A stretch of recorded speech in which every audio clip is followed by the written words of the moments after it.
আসসালামু আলাইকুম ওরহমতুল্লাহ। সাইলেন্ট প্রভিশন বাংলা ইউটিউব চ্যানেলের নতুন আরেকটি ভিডিওতে আপনাকে স্বাগতম। আজকের এই ভিডিওতে আমরা এলিমেন্টরের যে অ্যালার্ট উইজেটটা আছে সেটা সম্পর্কে বিস্তারিত জানব। সো চলুন শুরু করা যাক।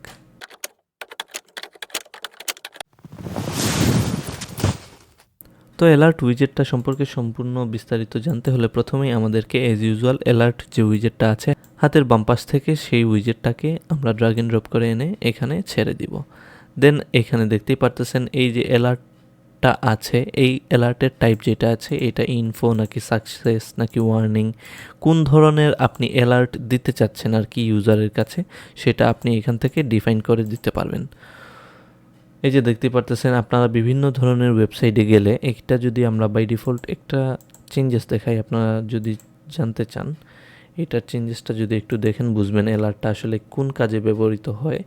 যদি আমরা যাই, এই যে দেখতে পারতেছেন সাইটের মধ্যে যে কোনো ধরনের বিভিন্ন সাইটে দেখবেন বিভিন্ন ধরনের অ্যালার্ট থাকে। তো এইখানে ক্লিক করে সিম্পলি এটাকে কেটে দিতে পারবেন, ভ্যানিশ করে দিতে পারবেন। এইটাই মূলত অ্যালার্টের কাজ। তো আপনি এই উইজেটের সাহায্যে এই ধরনের অ্যালার্ট অ্যাড করতে পারবেন আপনার ওয়েবসাইটে। তো চলুন আমরা দেখি এইখানে কি কি করা যায়। টাইটেল, এইখানে টাইটেলটাকে আপনি আপনার মতো করে কাস্টমাইজ করতে পারবেন। দিস ইজ আওয়ার অ্যালার্ট যদি লিখি আমরা একটা এই ধরনের একটা টাইটেল পাবো। Then you will gotta die if you ignore this alert. এই ধরনের কিছু একটা আমরা লিখে দিলাম। দেন আছে ডিসমিস যে আইকনটা আছে, এই যে আইকনটা এটা হলো ডিসমিস আইকন।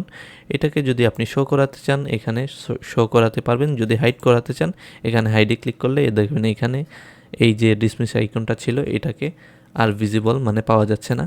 তো আমরা এটাকে শো করে দিব। দেন এইটার যে আইকনটা আছে এইটা বাই ডিফল্ট ক্রস আছে, ক্রস আইকনটা আপনারা এখান থেকে যে কোনো ধরনের আইকন এখানে দিতে পারেন। এই যে এখানে যদি আমরা টাইমসের ক্রসটা দিই এইরকম হবে, ক্রসের যে আইকনটা আছে এইটা ভিজিবল হবে। তো আপনি এখান থেকে আইকনটা ডিফাইন করতে পারবেন আর কি। দেন চলে যাবো স্টাইলসে। এই যে এইটার ব্যাকগ্রাউন্ড যে কালারটা আছে এইটাকে আপনি সিলেক্ট করে দিতে পারবেন। যদি আপনি এটাকে ব্ল্যাক দেন অথবা রেড দেন, যে কোনো ধরনের কালার দেন, সে আমরা এটাকে ব্ল্যাক দিলাম। এই যে বর্ডারটা আছে আমরা দেখতে পারতেছি, এটাকে যদি আপনি অন্য কোনো কালার দিতে চান সে আমরা এটাকে অরেঞ্জ টাইপের একটা কালার দিলাম, এই ধরনের একটা কালার। দেন এই যে টাইটেলটা আছে, আচ্ছা যদি এইখানে লেফট বর্ডারের যে উইডটা আছে, এই যে বর্ডারটা দেখতে পারতেছেন এইটার যে উইডটা আছে এটাকে আপনি কমাতে বাড়াতে পারবেন, থিকনেসটা উইডটা আর কি। দেন আছে টাইটেল, এই যে টাইটেলটা আছে এই টাইটেলের টেক্সটের যে কালারটা আছে এটাকে আপনারা চাইলে কালার করে দিতে পারবেন এখান থেকে। দেন এটা টাইপোগ্রাফি কি করতে হয় না হয় আপনারা অবশ্যই জানেন। দেন চলে যাব ডেসক্রিপশনে, টেক্সটের কালার এইটাকে আমরা এখান থেকে অন্য কোনো কালার দিয়ে দিব। সে আমরা এটাকে বর্ডারের কালারটাই দিয়ে দিলাম, এই ধরনের একটা কালার দিয়ে দিলাম। দেন ডিসমিস আইকনের কালার, এইটার সাইজ, এইটার এই যে কালারটা, আইকনের কালার আর আইকনের পজিশন কোন জায়গায় আপনি রাখতে চাচ্ছেন এটাকে আপনি এখানে ডানের হরাইজন্টাল ভার্টিক্যাল যে পজিশন চাচ্ছেন এখান থেকে এটাকে ডিফাইন করতে পারবেন। নর্মাল অবস্থায় এটার কালার, হভার করলে এটার কালার কি হবে এটা এখান থেকে ডিফাইন করতে পারবেন আর কি।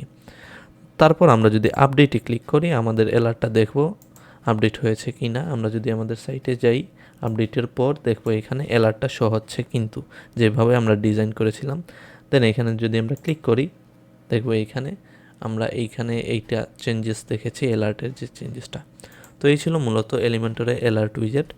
আপনাদের যদি অ্যালার্ট উইজেটের কোনো প্রয়োজন হয় আপনাদের ওয়েবসাইটে, এই উইজেটের সাহায্যে আপনারা যে কোনো ধরনের অ্যালার্ট মেসেজ ইউজারের কাছে ভিজিবল করতে পারবেন। তো এই ছিল আজকের ভিডিওতে, দেখা হবে নেক্সট পর্বে। ধন্যবাদ।